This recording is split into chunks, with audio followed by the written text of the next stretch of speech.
Hello everyone, it's George and welcome back to Call of Dragons. As dedicated free-to-play player who played this game for more than 600 days, I'm excited to share some insider tips and tricks with you.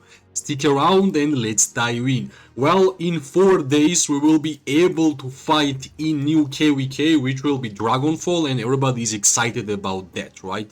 Of course, every single player, if you are a free-to-play player or pay-to-win player, you are trying your best to understand what would be your fighting open field hero pairs for your future season, because planning is generally great in Call of Dragons or in any Kingdom Builder games, right? For me, myself, I already planned my future open field PvP marches and I'm going to share it with you and tell you guys what was the idea behind all of this, right? First of all, you can see as an archer main, I'm having 3 archer hero pairs and 2 mage hero pairs, right? Well, because in Dragonfall we are not going to have long range warfare, and of course I want to have some firepower from my mages, right? Well, I will start explaining the idea of every single hero pair one by one, so maybe you guys will like my ideas and you guys will try it for yourself.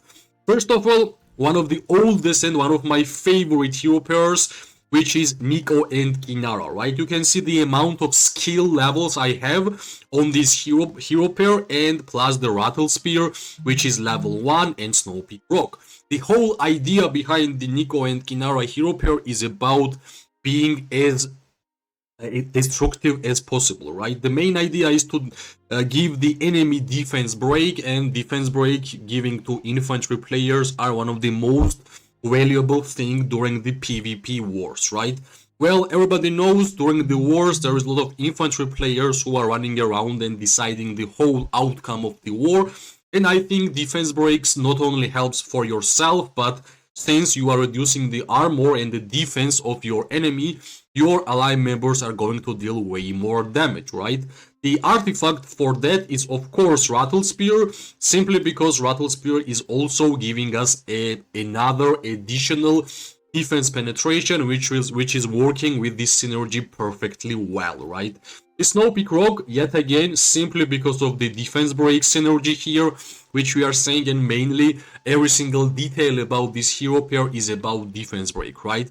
That's why since the season 1 I'm using this hero pair with quite a big success, and every single season I'm receiving quite a good reports in terms of pure numbers, right? And well, if you are an archer player, I'm pretty sure you will want to use Kinara and Nico, because well, as an archer player you want to use every single archer hero which is in the game, right? So basically that's all regarding the first hero pair which I'm going to use. Of course it would be amazing if my Nico was already awakened, but well, that's the story of the game. Awakening legendary heroes is not that easy, especially for the free-to-play players. The next hero pair which I'm going to speak is of course Waldyr and Velyn, one of the most used hero pair for myself, especially for mages, and actually if I will compare to any other hero pair in this game, I have been getting the highest amount of merits with this hero pair. The main idea behind Velyn and Waldyr is that both of the heroes are dealing damage to multiple targets, right? And that's especially great during the wars, because whenever you are fighting against alliance, you will see on the battlefield that a lot of legions are standing together and fighting. That's where you're gonna love having the awakening skill of the Waldyr, which deals damage to target and 3 nearby legions. 3 is just too much, right? And this first skill of the Velyn deals diffuse damage to target and 2 nearby legions. That's the most beauty about this hero pair, that you are going to deal damage to multiple targets. That's how you are going to get a lot of merits, right? Of course, if you are mage main in general, I would advise you guys to awaken Velyn as fast as possible, because I think Velyn will be the most used mage hero for mage mains. In terms of artifact for this hero pair, it's like purely free-to-play friendly hero pair, right?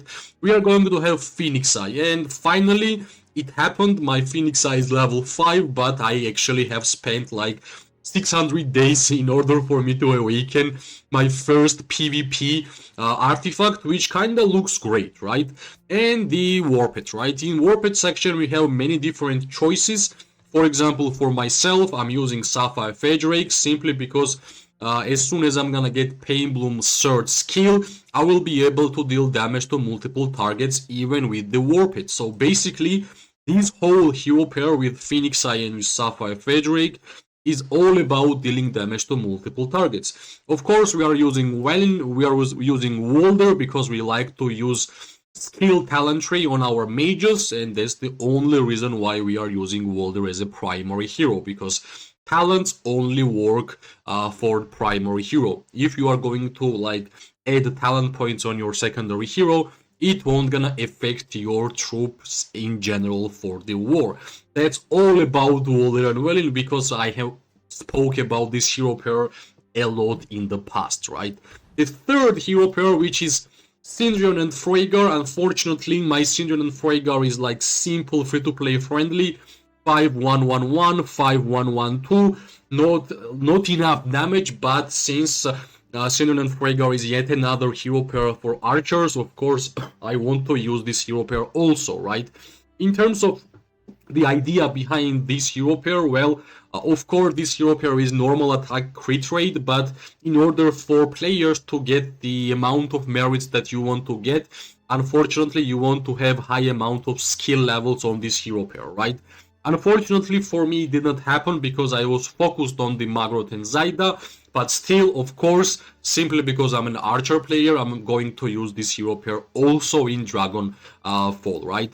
The artifact, well, for myself, I'm using Shadow Blades because I don't have any other artifact which is going to be for the archers, but for example, Viola's Bow, for example, even Heart of Kamasi is even much better than Shadow Blades. But for myself, I have better hero pairs to use those artifacts, and the one artifact which is left, which I can use for this hero pair, is Shadow Blades, right?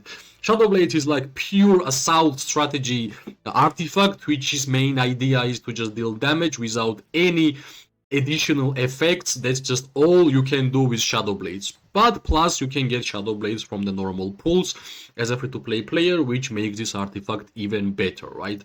I'm not gonna speak too much about this hero pair because, well, you kinda want to have high amount of levels on the skills to deal a lot of damage. In terms of Warped, we are having Nightrock here.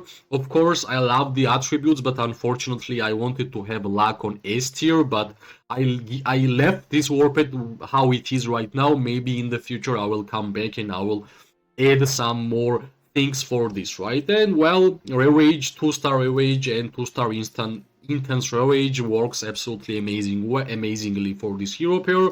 Plus, I think Chain Strike is one of the most important skills for Nightrock, right? The third hero pair which we are going to speak is my newest hero pair, and I think the strongest archer hero pair currently in the game. It's Magroth and Zaida, right? First of all, you might see that my Magroth only has 3 skills available. It's not a mistake. This is how I want to build my Magroth. I want to have 5-5-5.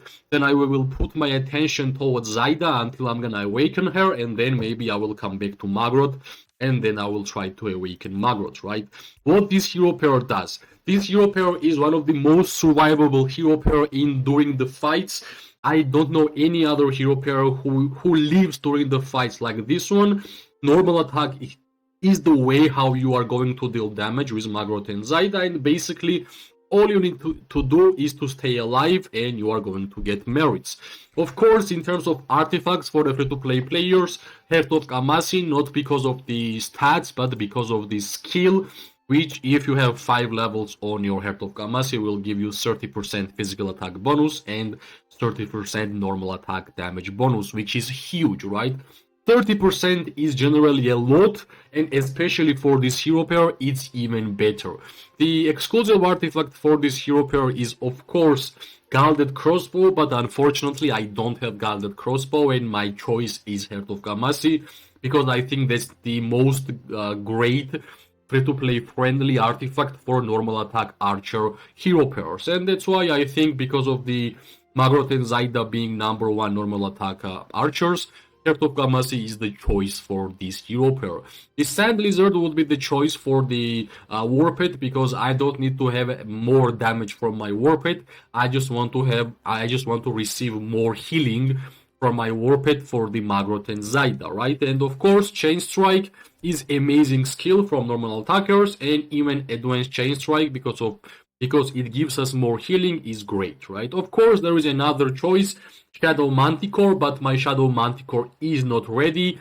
That's why I'm not using this one for the Magrot and Zaida, and I feel like Sand Lizard works perfectly fine for this hero pair currently, and I'm trying to run it even right now, right?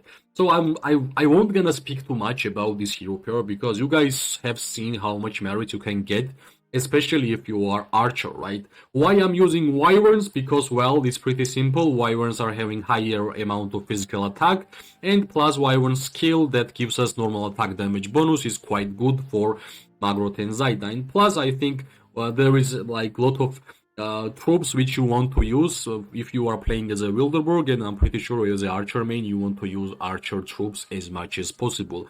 The last hero pair which we are going to speak is Bertrand and Tohar, simply because we won't gonna have long range warfare in next season.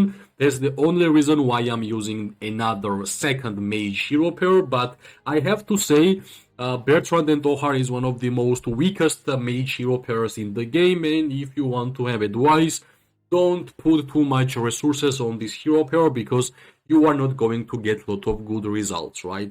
If you want to put your resources to new mage hero pair which came out just now, that should be the correct choice. But since my Bertrand and Tohar is already kinda done for the basic free-to-play friendly PvP gameplay, 5-1-1-1, 5-1-1-1, that's the skills, and trust me, it's not enough to do a lot of damage with this hero pair, right? In terms of artifact, I got lucky twice from the Universal Artifact Compendium, and my Mirage Orb is level 2, and that's the only reason from where I'm getting damage with this hero pair. Mirage Orb just does absolutely amazing amount of damage during PvP and during, like, especially if you have attached the Mirage Orb to Bertrand and Tohar, because the synergy with this hero pair and the Mirage Orb is just too good, right? In terms of Warpeds, I think Shadow Fedrake is just perfect Warped for this hero pair. Plus, I think you are going to deal pretty high amount of damage with the Warpeds, right? We are not getting any healing Warped for this hero pair because we are actually lacking some damage, and that's why Shadow Fedrake is kind of full like a debuffer damage dealer Warped, and that's why I think the choice is pretty simple, and that's why I think the Shadow Fedrake should be working perfectly fine, right? And yet again, I will say it one more time, if you have the newest mage hero pair, it will be better to put your resources there than Bertrand and Tohar, right? Because that's a single target damage dealer hero pair as a mage, and generally single target damage dealer mages are not really working well in Call of Dragons. So basically, that's my 5 hero pair for the open field PvP, which I'm for sure is going to use in the next KVK, which is going to start in 4 days. And I don't know about you guys, but I'm pretty excited, right? Every single start of the new KVK it means that new events will come out, new rewards, new enemies, new friendly legions, new friendly alliances. So lot of activity is going to start for us in 4 days, and of course, whenever there is a lot of activities in Call of Dragons, there will be a lot of content of Call of Dragons. Yet again, I wish every single one of you amazing new 2025 for you and for your families. That's all I wanted to speak about in this video, and I wish everyone amazing morning, day and night, wherever you are, guys. I will see you very soon. Bye bye and good luck.